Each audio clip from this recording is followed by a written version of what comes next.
Today we're going to look at 3 exercises you can utilize to really target the areas around your low back to help release any sort of tension you might be feeling in your low back. So low back pain, no fun, right? Affects a lot of people, and we want to make sure we get rid of that pain so that you can move a little bit more freely in the water.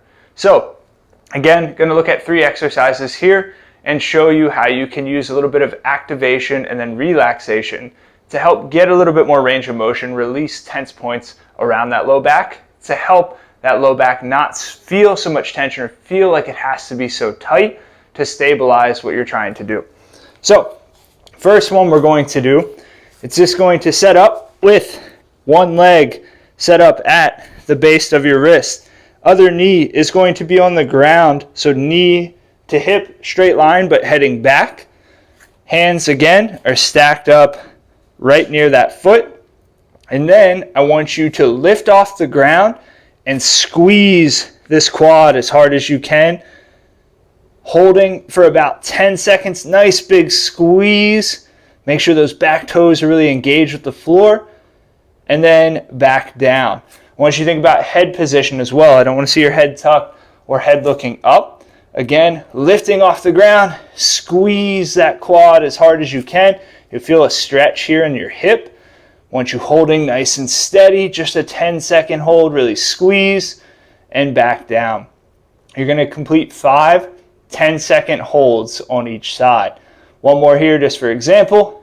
Up, squeeze nice and hard. Feel that hip lengthening out by engaging that quad, and then back down.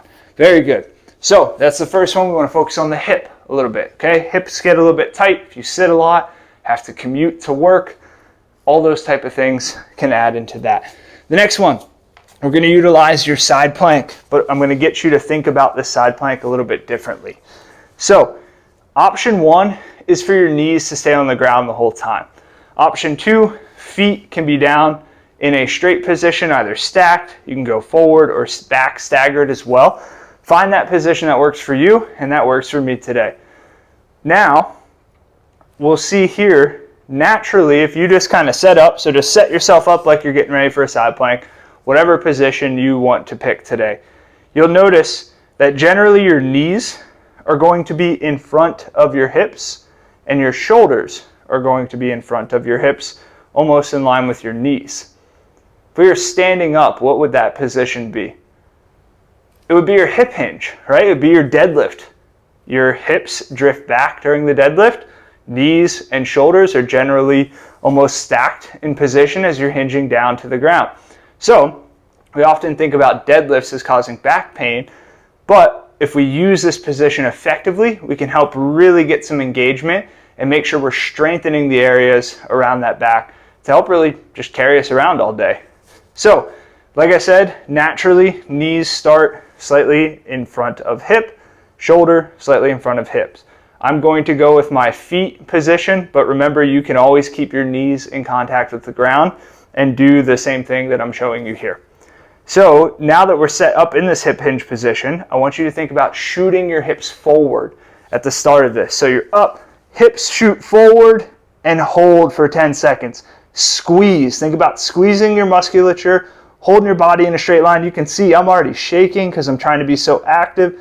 Roughly a 10-second hold here, and then back down. Okay, so we're getting that hip hinge motion into your side plank. I want you to go 3 10-second holds focused on this hip shooting forward position. So again, your hips start behind your knees. I want you to shoot the hips forward to your body in a nice straight line. 10-second hold. Squeezing, you can see everything's nice and active. You can see I'm shaking a little bit, and then you're back down. 3 10-second holds of that. Now, let's get this arm into play a little bit as well. I want you to think about pulling your elbow towards your knees. You're not going to physically move the elbow, but I want you to think about engagement in that pattern. So trying to pull your elbow towards your knees. What does that do? This whole side body is going to light up like nothing else, okay? So I want you to really think about your setup. Part 1, remember, shoot the hips forward, hip hinge, right? We hinge down, shoot the hips forward. Part 2, elbow drives toward knees, 10-second hold. So we're up, pull. All right, now we can feel that activation here. We can feel that engagement. Everything's pulling, so you're pulling here nice and strong, holding steady. Remember, squeezing, trying to be active, and then back down. 3 10-second holds with that focus. So the hips shoot forward, pull that elbow towards your knee, get that side body active. Final focus for this one is glute engagement. So getting these glutes turned on. Okay? 3 10-second holds of this focus as well. Hips shoot forward off the start. Elbow pulling toward the knee. Glutes engaged. You ready? Shoot the hips. Pull the elbow. Squeeze the glutes. Holding nice and steady. 10-second hold. You can see the engagement. You can see the shake starting to happen. And then you're back down. Okay? You go through those 3 thought patterns on your right. Switch it over to the left and do the same thing there. Final one to focus on here. Just going to get down on the mat. Now we're going to focus on a little bit of hamstring. So I want you to start by pulling your ribs up to the ceiling as far as you can for this one. Then press your low back firm to the ground. You'll feel your glutes engage a little bit to make that happen. Hands are going to press against your quad of one of your legs. As you do that, I want you to try to straighten that leg against your hands.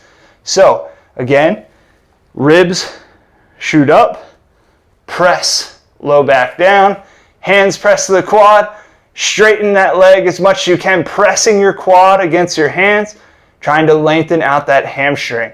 You guessed it, 10-second hold, really press, keep all of that engagement, lengthening that hamstring out, and then back down and release.